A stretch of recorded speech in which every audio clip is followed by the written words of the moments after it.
Hello, member guest podcast listeners. We are here in the studio today. My name is Jordan Hagel, along with me, Andy Thomas and Tony Hermes with Johnny Rue, the producer. Today's episode on getting better in the off season, especially for our folks that are here in Minnesota, where it snows for 3-4 months out of the year, is sponsored by Swanee's Golf Apparel. Swanee's Golf should be fun. They do our sweatshirts, which is awesome. I know the folks over there, great people. Check out Swanee's at swanees.com. And also Lift Bridge Brewery, Brewing Co. out of Stillwater, Minnesota. They have a new location, I think, coming in summer 2023, and it's going to be in Hudson, Wisconsin. We've got their Berry Blonde. We've got their Mango Blonde. Got a hard seltzer bomb that literally tastes like one of those bomb pops, which is awesome. And then non-alcoholic sodas as well for people that do not drink alcohol, like our friend Andy. I'm drinking the black cherry soda right now. I have that as well, too, because I'm a Let me hear about it. guy. Shout out Lift Bridge. It's fantastic. It's good, isn't it? It's smooth as can be. Sounds very nice. Yeah. You can try some if you want it, Tony. All right, so today we are talking about a pretty big topic for those of us here in the upper Midwest, how to get better at golf in the quote-unquote off-season. There are places where you can play golf year-round, maybe Florida. You can travel, go on trips, but I think for a lot of people, they take breaks from golf, and specifically here in Minnesota, we take a few months off from golf. So I'm going Sadly, to talk about how to get better. Sadly, we're deep in this season right now when this episode comes out because Yeah, really deep. gets dark early and gets light late in the morning, and we have to figure out ways that we can get better. Yeah.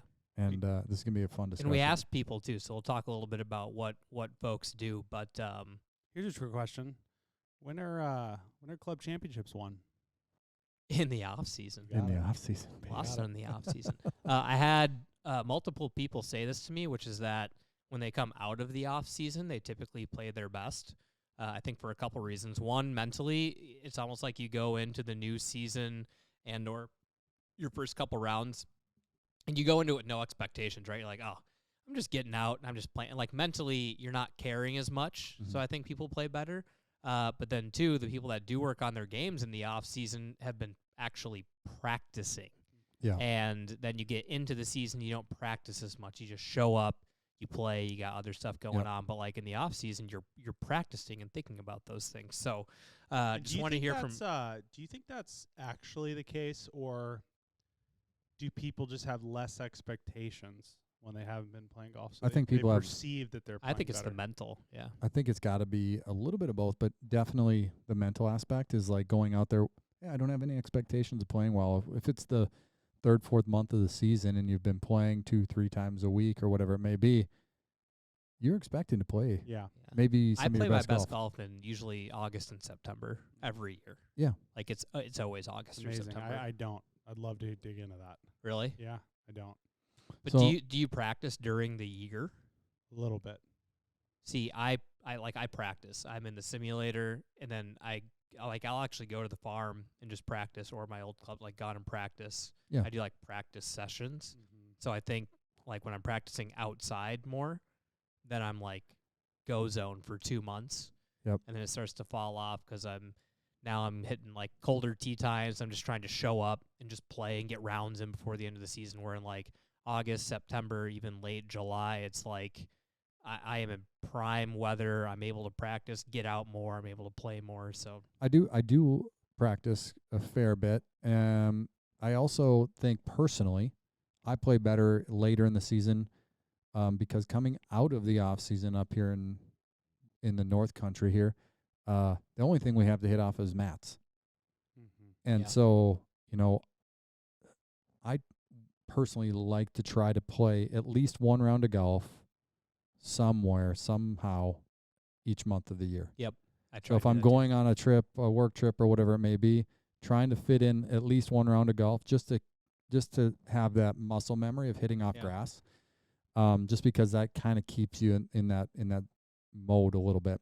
And 'cause you just hit better off mats too. Like you have Yeah. more room for forgiveness. So. Yeah, you hit a little fat and it comes off nice, and it's like, oh, that's pretty close to what I would normally hit a club or whatever it may be. Whereas then you get out there and you have a tight lie, and you hit a little thin or you hit a little fat and it doesn't go anywhere. Well, and and it's you're actually on the course. Like when you're Right. hitting off mats, you're just kind of, you can do whatever, right? Like it doesn't count. You're just practicing. You're Yeah. not hitting like flop shots or off of tight lies or different lies. Like it's the same thing every single time. Right. And the muscle memory is good, but your angle, like ball's not above your feet or below your feet or out of the rough or whatever the case may be, different types of grass. I mean, there's so many things that go into it. That and I also think, technology is so amazing right now. We're sitting in your garage at your golf simulator, and the technology is incredible that it can track all these things, but there's no substitute for being on a driving range or a golf course and watching your ball fly through the air Yeah. and seeing the consequences of how you hit the ball. And so I was gonna ask you guys first what your things were, what people wrote in, but since you just said that, I'm gonna say the most important thing that I think everybody can do in the off season to get better. This is like the most. It seems so simple, but I don't think enough people do it. 2 things. 1, go to a simulator in like March after you've hit the gym in the winter. You're doing all these things. It's getting close to the season. Hit every single one of your clubs 10 times in a simulator and get the average distance that each one of them goes. I think people will go to ranges at the beginning of the season like, oh, there's the 150. I'm going to hit my 8-iron. And it kind of lands Somewhere around it, there. right? Like, oh, yeah, I hit my 8-iron 150. It's like, well, do you hit it 145 or 155? Because if you're going into a green and it's a back pin and you're like, yeah, it's 150, but you actually hit your 8-iron 155, you are now off the back of the green, chipping back to a tight line. You just made double bogey. Valid point. So like get the distances for every single one of your clubs, get the averages, and go into the season knowing exactly what your average is for every one of those clubs. And then also get your lofts and lies checked. Go into Second Swing, go into PGA Superstore, wherever. Get them looked at, because we stand on our clubs, we bend them, we're hitting them off mats or getting bent. I went into Second Swing once. My 50-degree wedge was 48 degrees. And I was hitting that thing like as far as my pitching wedge. And I was like, what the hell's going on?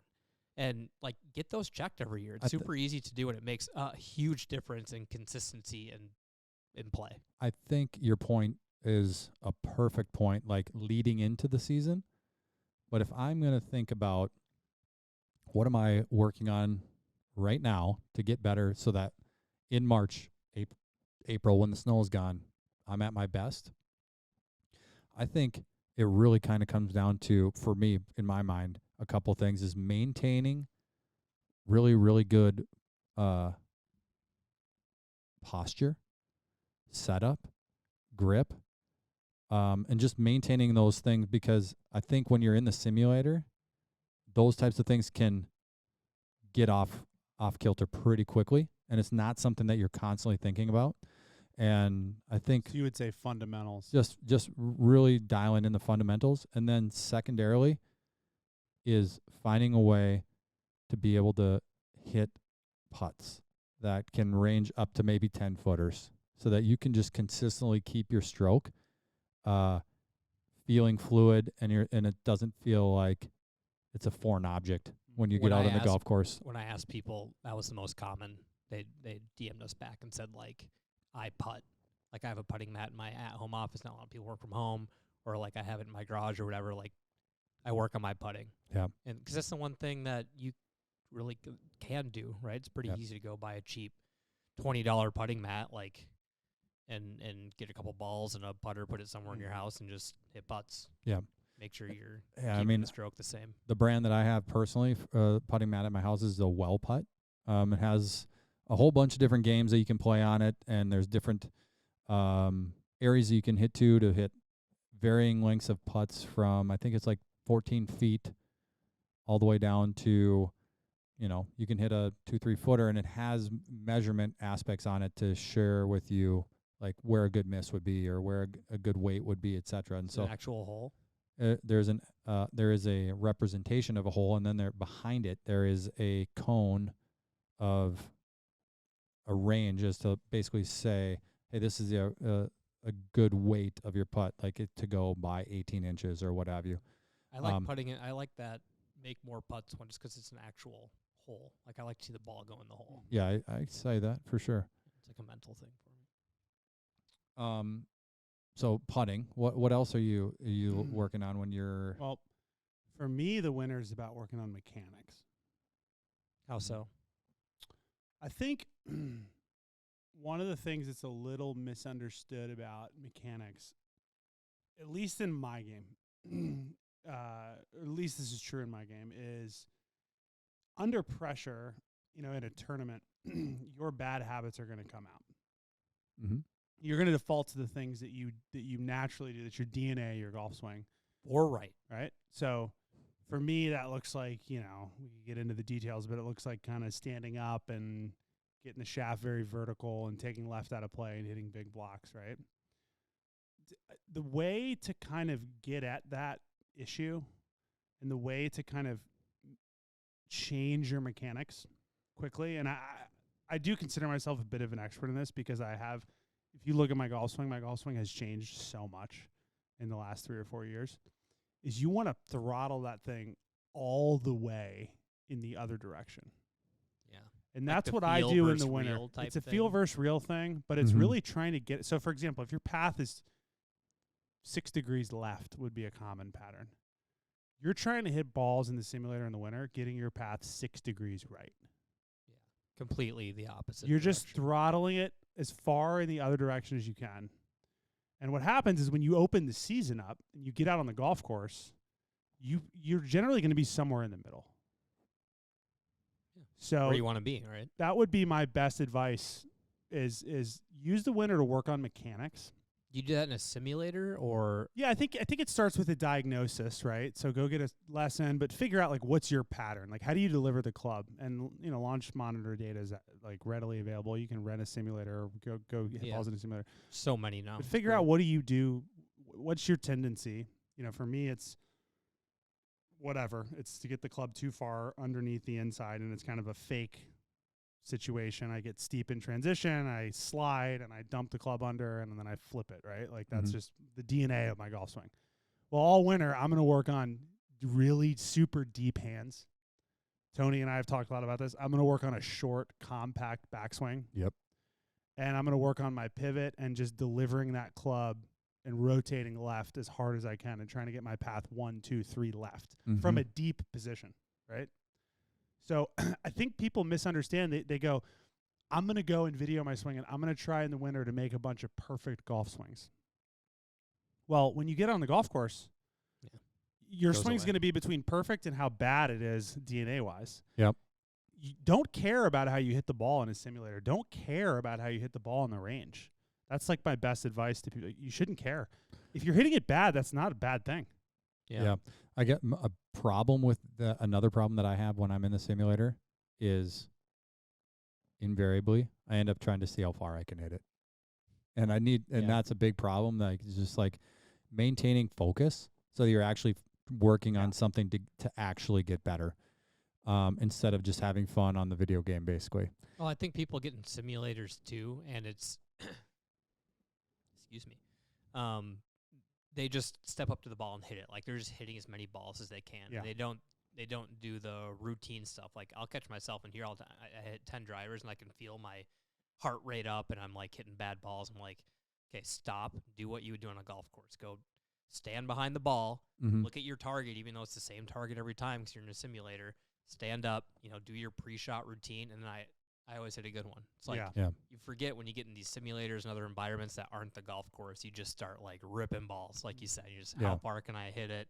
What stats can I see up on there? And it's completely different. It's like do what you would normally do out on the golf course when you're practicing, whether it's in the off season or out at the range. Like same thing.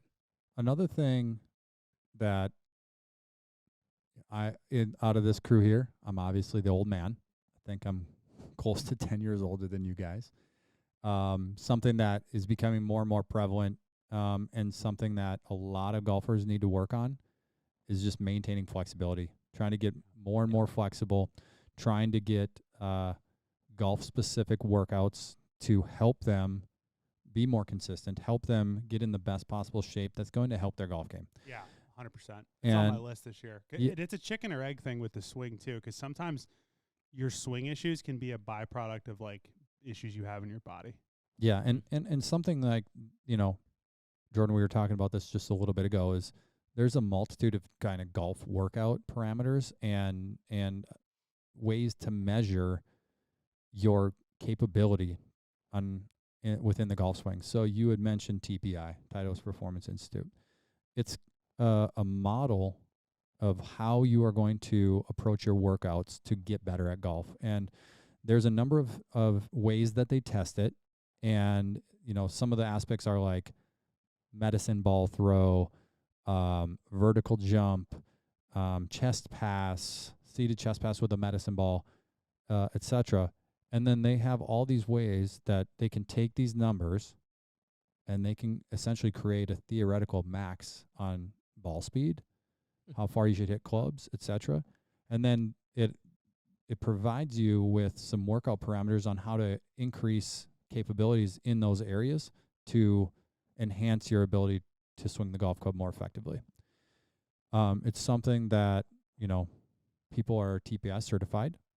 So there's a number of different places out there to either meet with a trainer, get some workouts online or at a gym through a TPI certified instructor to really help your game. And it's something that it seems kind of strange that you may be doing a vertical jump to have correlation to your golf swing, but it has been proven directly related to how far you can hit the golf ball, how well you can maintain posture, etc. There's a lot of different things that are involved in it. And even if you don't want to go, pay for a trainer, do something like, I'm just Googling TPI workout and exercise, right? Like people do YouTube videos, 6 minutes, cable core exercises. There's a lot of medicine ball stuff here. Yep. A lot of like stretching and mobility stuff. I mean, this is a lot of this stuff you can just, it's body weight and you can do 100% at your house. So I'm gonna test this winter because I've never dug in here. It's something I actually think, Think Andy, it would help the game. Well, just knowing you, I think that you would find a lot of value in it and like recognize some of where you potentially are deficient from a strength perspective. And if you were to work on some of those areas, how it may allow you to swing the golf club more efficiently instead of having to manipulate your swing to get the result that you're wanting. Yeah. I know for me, like I have almost like no hip mobility. Oh, mine are so bad. I've got a huge issue with my right shoulder. I've got torn and everything. And so you look at my golf swing though, and you're like, okay, like struggle to rotate, steep in transition. It's like those things map directly to like physical ailments. Yeah. Well, and I grind on the golf swing, but I neglect the temple. Well, you hear pros and you hear, your body's a temple. Andy. It is a temple. You hear people that give golf lessons. They all talk about like a lot of the same common things, which is like when you're standing over a golf ball and you are about to swing, your body and your mind like kind of knows what you're trying to do. Like when they say envision the shot, because your body will kind of take care of a lot of it. When you do that, like you can go to swing, and if you have things that are out of balance, like a bad hip, bad shoulder, whatever, like your body's going to try and compensate for that just in its subconscious, right? Yeah. When you're swinging. And so like for me, it's my hips. Like you've heard me, I'm not as bad as, some other folks I've seen that have bad hips, but like mine click. And every now and again, like when I go into a backswing, I just hear it, and it like throws me off, and I can't or I get my hips too fast through and I'm behind the ball and it's just all out of whack. So just so many things you can do in the off season just to work on your body and do like golf type exercises to get flexibility, which again goes back to the simulator stats of like, ball speed and what can I do to, be more consistent with the golf game. Yeah. Another kind of really easy thing to look at from a workout perspective is there's so many apps that are out there that have workouts, etc. One specifically that I'm thinking of is Golf Forever. It's all surrounding the ability to guide you through very simple workouts all the way through some pretty advanced workouts to assist some of these things, whether it's flexibility, mobility, strength, explosiveness, etc. And it literally can walk you through step by step easy things to do, body weight wise, golf swing wise, and it's pretty awesome. I think it's a really cool app. Jamie Rue DM'd us and said that guy at our club, I won't say people's names that don't want their names to be said just because sensitive about this stuff, but someone at our club did this, tell you who after, and they gained 3 miles an hour more ball speed, their driver. And it's and that matters when, especially like when we're getting older, when, like 3 mile an hour ball speed. It's huge. I think ball speed correlates to per ball or per mile per hour ball speed. I think is 3 yards in carry distance. Almost 10 yards. The club. Yeah, that's a full club. So you hit a driver, and you normally have a 6 iron, and a lot like that 6 to 7 iron. Like a lot of people, that's where their mental is like, oh, 6 iron's now a long iron, but like I'm comfortable with a 7 iron. You know, like you're hitting a 7 iron instead of a 6 or an 8 instead of a 7. You're a lot more comfortable over that shot. 100%. Well, I'll commit to being our guinea pig on the. Dude, I'll do it with you. Okay. You want to? Maybe we should all do it. Should we all do it? And I'll do it. We could like read out our progress on the pod. Are we gonna all join Golf Forever and literally do these workouts? I always say. Here's the thing: is like I always say I'm gonna do stuff like this. Well, and people hold you accountable. We got to put something on the line. We could do it for merch. That's a good idea. That's a great idea. What is the measurement? That's a great question. Let's take that offline and we'll think about it and we'll come back. Okay. But I think we can do an episode on some kind of a bet. Maybe we start it like in January, like January 1. Jan 1. Right, Jan 1 to we start playing in April, right? So like 4 months, 4 months. Yeah, end of March maybe. First quarter. Yeah. Work out for a quarter. See what happens. 3 months. I can commit to that. Do anything for 3 months. What else golf wise? I think like one thing too I did a lot last year is just getting in the simulator and working out my wedge distances. Do you do the wedge matrix? Yeah, I I had one in play for quite a bit of this year, and I kind of ended up going. I'm kind of more of a field player, so I kind of ended up going back because it got a little. If you don't really like stay on top of the practice of a wedge matrix, you can lose it pretty quickly. Yeah. But if you're grinding on it all the time, it's a. Do you want to tell people what a wedge matrix is? Maybe not everybody knows. Yeah. So basically, a wedge matrix is like you build a couple different swings, essentially into each wedge, and they go certain distances. So for me, like I had a feel and a swing where I took the club back to like just below parallel, and then the way I did it was I altered also like where I would finish the club. So for me, with a you went deep with a 54-degree wedge, if I take it just below parallel and I finish just below parallel, right? That shot goes about 75 yards. If I take it back just below parallel and I finish just above parallel, it goes about 85 yards. Yeah. If I take it back just below parallel and I finish full, it goes about 95 yards. And then I have a parallel to full, which is 105, and a full to full, which is 115. With my 60-degree, it's the same swings, and the ball goes 60, 70, 80, 90, 100 yards. We should put up a wedge matrix when we talk about this because it's. So you don't ever get a weird number. You're like, I got 81. Well, you kind of have a golf. That's swing a half 50 degree for me. Yeah, or a there half you go. 56. Right. Yep. Golf Tech did that. That was one of the first. Because I did Golf Tech lessons last year, and I guess we can talk about that in a minute because I do think there's a lot of benefits to doing something like that to see your swing. But they literally did pitching wedge, then my 3 wedges, and it was 50% swing, 75% swing, and full on all 4 of them. So I had 4 times 12 3. shots. So I had 12 shots, and they basically covered every 5 yards you could have. And I wrote them down. I had them in my little note section. And I'm kind of like you. I'm more feel. But when I got out on the courses, and like especially out where we play, there's so much wind, and you have to start knowing like, okay, I can't hit a full pitching wedge here. Like, I got to knock down an 8 or something because I'm into a 2 to 3 club wind. Like, you need to know those things. And so that's another easy one to do in simulators. Yeah, just figuring out how far your clubs go. So I think, like, figuring out how far your clubs go and then practicing wedge distances and varying your practice. And the other thing I think, too, is in a simulator, one thing you can do that's really valuable is figure out how much you miss left and right. Yeah. So bulk practice is kind of, I think, what it's called. So you might take a 7-iron and hit 50 balls and figure out what's your dispersion with a 7-iron. 100%. Left and right. And that way when you're out on the golf course, you know, like, if I put a good swing on this, it's going to miss 30 yards or 40 yards left and right. And At worst. At worst. And so you can pick a target that's more conservative, right? If there's water on the left, With a 7-iron, I hope you're not missing by 30 yards left or right. But I think the PGA Tour average with a 7-iron is 30 yards left to right. Wow. That'll blow 30 your yards mind. left to You're right. saying So 15 left, 15, 15 right.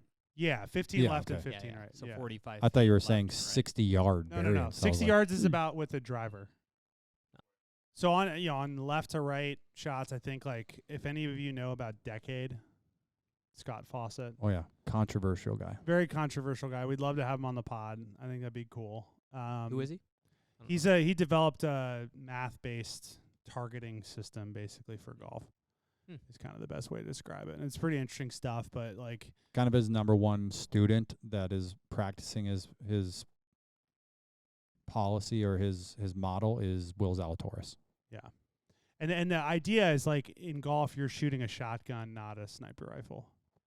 Sure. There's shot variance on every shot. Yeah. And knowing your shot variance is like really important because if you're picking targets, you want to spread that shotgun pattern out over the safest area of the golf course, right? Sure. So like, if you hit a cut or whatever, you want to know like where do I start this cut and know where it's going to end left to right. So Worst case scenario. yeah, in simulators it's like a really good exercise to just hit, like I said, 50 balls with See a your 7-iron dispersion. and just figure out left to right with the driver. Like it's incredibly helpful. Like, I know for me, like I basically miss the driver left to right. I can miss a driver left to right 60 yards.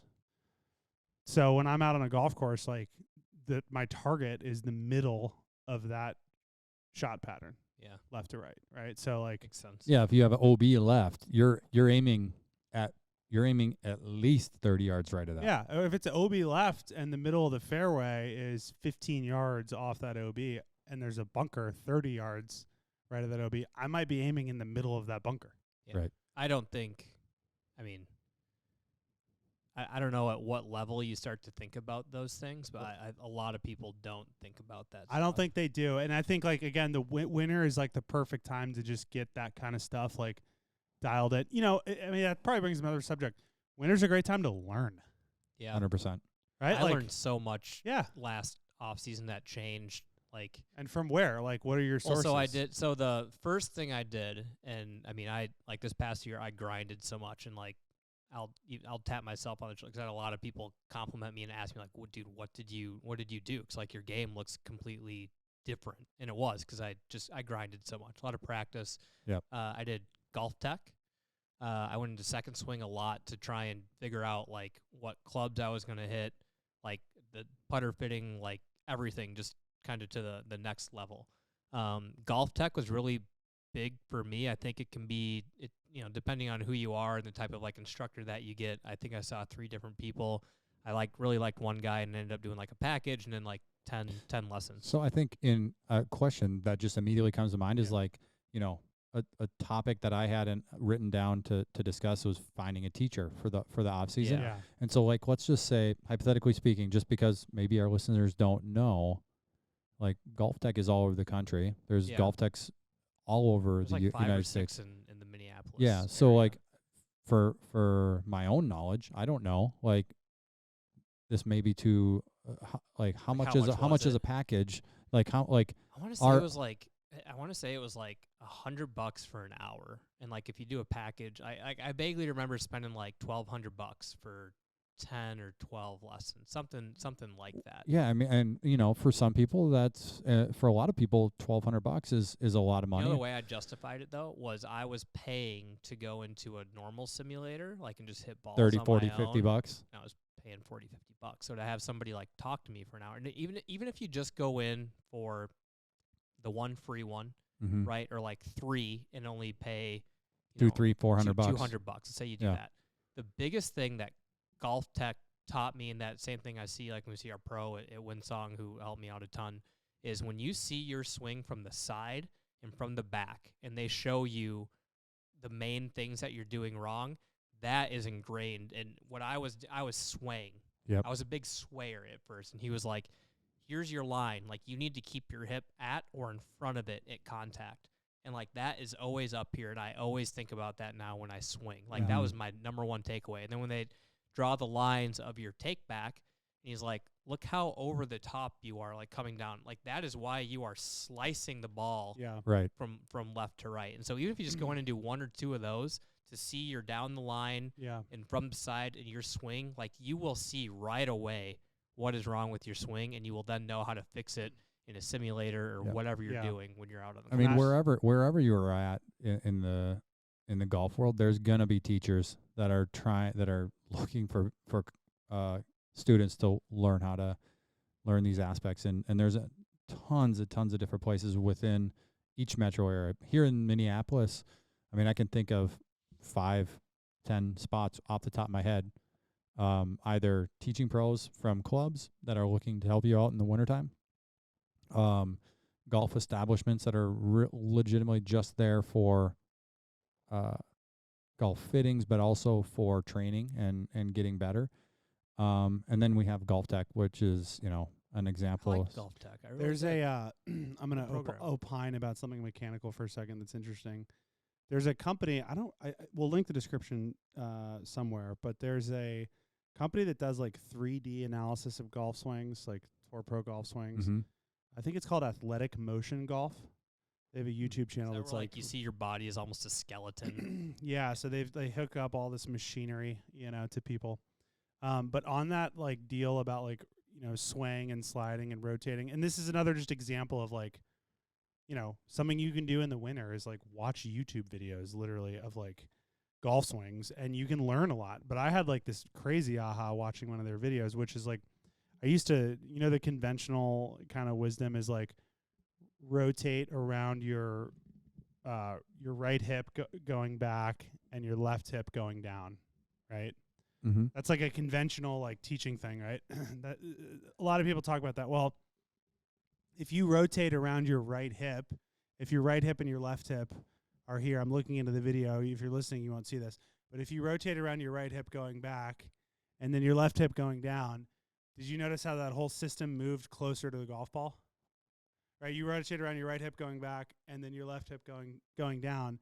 The whole system moves closer to the golf ball. That's like what early extension is. And they basically proved in this video that you should be rotating around the center of your pelvis. We're gonna have to link Yeah. that video because I'm not picking up what you're putting down, but I like the idea. It's something know what you're great saying. ideas to think about. So it's I'll see if I can just try and real quick. But like they say, you're just hitting a standard 7-iron, right? Like most people put their ball maybe a little bit forward, but just say it's like right in the middle of your stance. And they say like your hands and the butt of the club are like right on your pelvis, right? You want to rotate everything around that. Yeah. If you don't, the back of the club or the butt of the club like goes more towards your right hip, Mm-hmm. and then when you start to come around, it would go more towards your left hip, Yeah. right? And then you're early extending. Yeah. Where you should just rotate around one point, Yeah. One which central is your axis. pelvis. Yeah. Well, moral of the story is like you can learn a lot in the winter. There's tons You of can go deep. resources available, and honestly, like these things, when you can have like ahas that literally change your golf game. Just a different way of like thinking about something. Yeah. I'm gonna add one last one in, and this is kind of going to be somewhat of a fun segue into some of our other episodes. About getting better in the wintertime is having something to look forward to. Yeah. So I'm going to just say planning a trip just so that you have an incentive to go get better, have an incentive to go bang a few balls in the wintertime and just have something to look forward to. Because Totally. just keeping active and just staying consistent is going to be, in my mind, the number one aspect is just having some sort of consistency so that when you do get back out there in the springtime, your game is going to be in the best possible shape that we Well, can and on have. the consistency factor thing, like I get so OCD about this stuff, and it seems simple, but a lot of people don't do it. Same ball every time you play. Yeah. Like even when you go in the simulators, hit whatever you play. I hit a Titleist Pro V1X every single time. Same tees, like same tee height. I know it seems really weird, but same tee height when you're practicing your driver. You would be amazed when you go into a simulator and you hit like off of one of someone's like tall plastic tees that comes out of the bottom, Yeah. or when you use like one of your wooden tees. Like that matters. Oh, 100% And it matters a lot. So there's so many things that just when you're practicing and doing stuff in the winter, like the easy stuff, that just stay consistent with everything. Yeah. Because when you get out on the course, like you want everything to be as consistent as possible. Because to your point, you're shooting a shotgun, not a sniper, Yeah. and all the things that you can control, like your tees, your balls, your equipment, your lofts, your lies, all those things that are consistent all the way through. like then you can work on the swings, and that actually matters. Yeah, that's a great point. One thought is winter a good time, a bad time, or it doesn't really matter to go get fit for clubs? You're asking our opinions? Yeah. I feel like, just my own humble personal opinion, being from up in the upper Midwest here, I personally think that I probably swing and practice more often in the wintertime, which meaning like at the end of the off season, going in and get fit, because that's when all the new gear is out. You get to test all the new stuff and find out what you're going to have in your bag for the next year. So I'm kind of the mindset, like, just before the season's going to open up, like, go get fit, make sure all the changes that you've made over the season or over the off season, whether it's getting stronger, getting more flexible, any of those things to get better.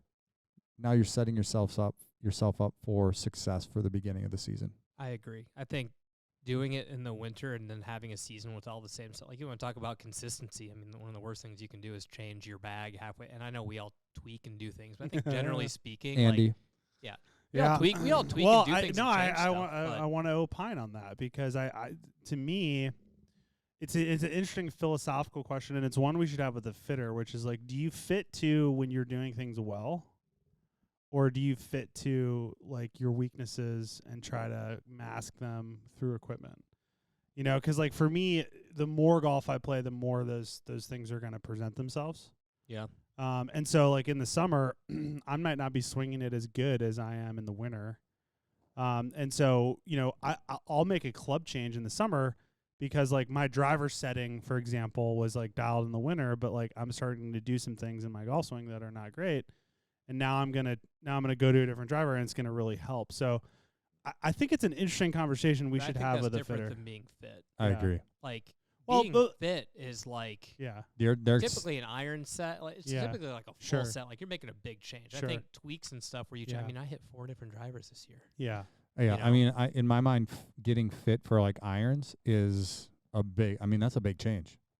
Yeah. Whereas like Yeah. a tweak on a driver is like, hey, I'm gonna turn this down 2 more degree on my loft, or I'm gonna lay this a little bit flat. So it kind of depends on what you're getting fit for. But like driver shafts would be an example. Yeah, shafts and stuff. But like, I think most fitters would tell you, I mean, I hear this all the time, that a lot of the brands are very, very close. Like, some are going to be, a little bit, depending on swings, like more forgiving or go further. Like, everybody kind of knows the Pings are really forgiving drivers. Mm-hmm. The TaylorMades go a lot further, and Callaway is somewhere in between. But generally speaking, there is a build for each one of those that you can make go the same, right? It's like, you play an 8-degree stealth driver with a 10-gram weight and you notch it down 1. I can build you that with the Rogue, but it's going to be a 7-degree that I go up and do X, Y, and Z. But I can get you really, really close. Really close, yeah. And I think most fitters would say, like, when they're really good at that, they can make them really close, and then it's all feel. I love this discussion surrounding the fittings. I think that's another episode that we're going to dig into a little bit more.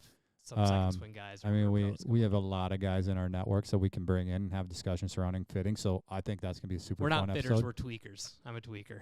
Yeah. Like, open up that drawer right there. You're going to see like 50 different weights. So I think this is a good spot for us to maybe wrap this episode up, just to wrap it up.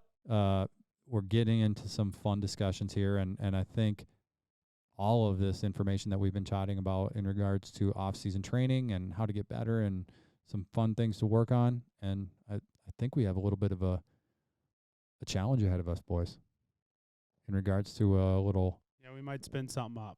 Yeah, we'll keep you guys in the loop. There might be something on the line. Merch. There might be merch. Anyways, this has been a fun discussion, boys. I'm looking forward to Did you see the fantasy football guy that had to go to IHOP and he had to sit there for 24 hours?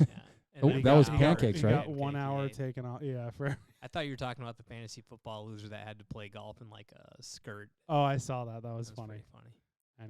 Anyways, appreciate you guys. We're looking forward to chatting with you next. Let us know what you guys are doing in the off season too. I mean, we don't have all the answers, so we always need help.